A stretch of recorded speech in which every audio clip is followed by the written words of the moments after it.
Rebbe Nachman gave an analogy of a king who sent his son, the prince, to a faraway place to learn wisdom, to become educated and to learn wisdom.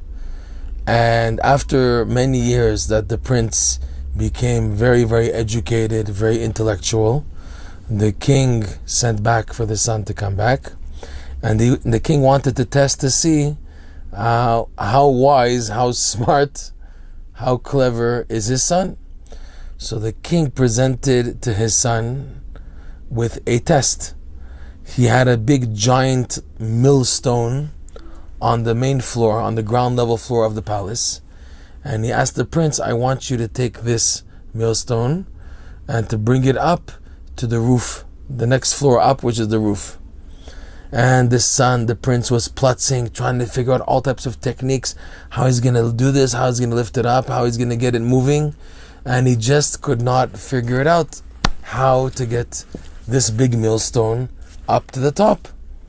So, seeing how he was desperate and bewildered and very, confused, so the king said to the son, do you think I would ever ask you for something impossible as this, to bring this giant stone up to the top floor?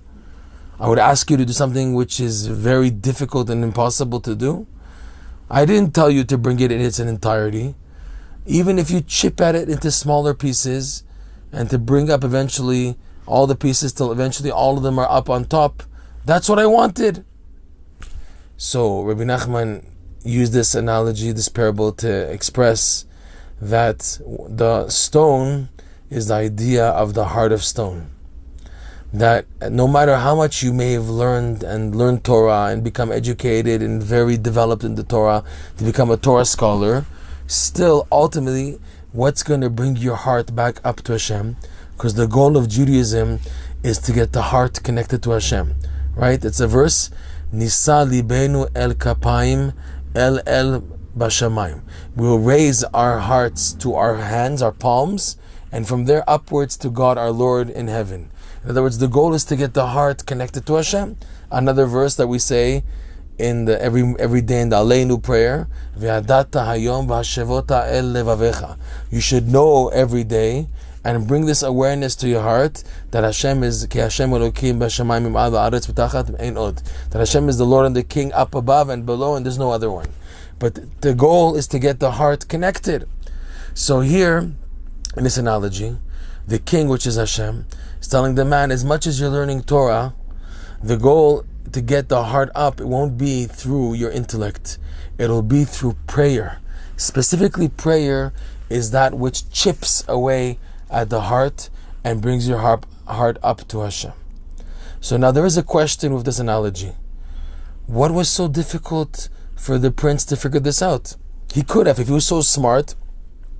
Why does Rebbe Nachman present it as if that was something that he couldn't figure it out? If he was so developed and so smart and so wise, surely he could have asked his father, the king, can I also cut it into pieces and bring it up? Why is it something that's so difficult that afterwards the king, that was the king's test to see if he was wise enough to know this or not, whether to bring the stone in its entirety or not. If he was so smart and wise and developed, surely he could have figured out to ask this question or on his own to do it. So it shows you something amazing, that people who have the attitude of the gear shift, the route, the direction of Torah study, always the goal is completion. For example, in Torah study, it is a big accomplishment to keep on going, to finish a tractate, to finish a Gemara, to finish a page, to finish something. Accomplishment, whole units is what makes a difference, is what is a value, is how much you learn, how much you learn. Even Rebbe Nachman, he expresses that in learning Torah, it's how much you learn. But because of that, to take value, tiny things like chipping away at a heart, it's all or nothing. The intellect is to accomplish, to get something done. If I can't get the whole stone upwards, if I can't bring the whole heart up to heaven, then I'm not interested. That's the intellect is more pushing a person to accomplishment, and in that he's looking for all or nothing, for the fullest. Prayer attitude is everything counts. Everything has a value. Every tiny drop of good has meaning. That is the attitude and the gear shift of the davening part.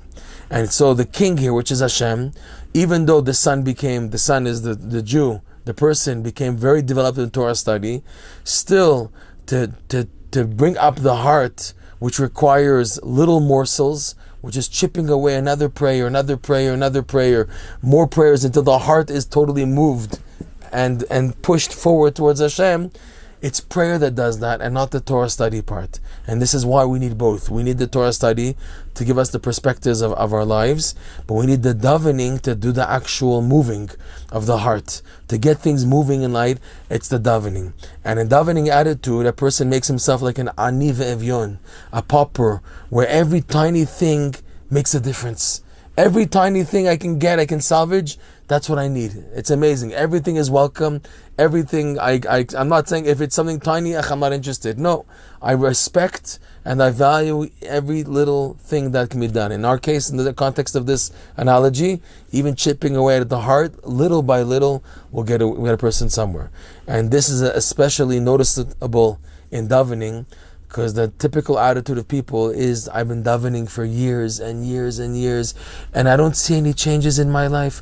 I don't see that I've improved. I don't see that I'm getting anywhere. That is a total falsehood, because you are truly getting somewhere, but it's a little bit. When you look at yourself now, someone who's been davening for 10 years, for example, and they look back 10 years, they will see a difference. It's just that compared to where they want to go and where they are, the gap is so great that the person feels absolutely miserable of his accomplishments. Yet Rebbe Nachman teaches us every little drop of good has a value, and that's what davening does. What keeps you going in davening is the knowledge that every little move, every little chiseling the stone of heart makes a difference.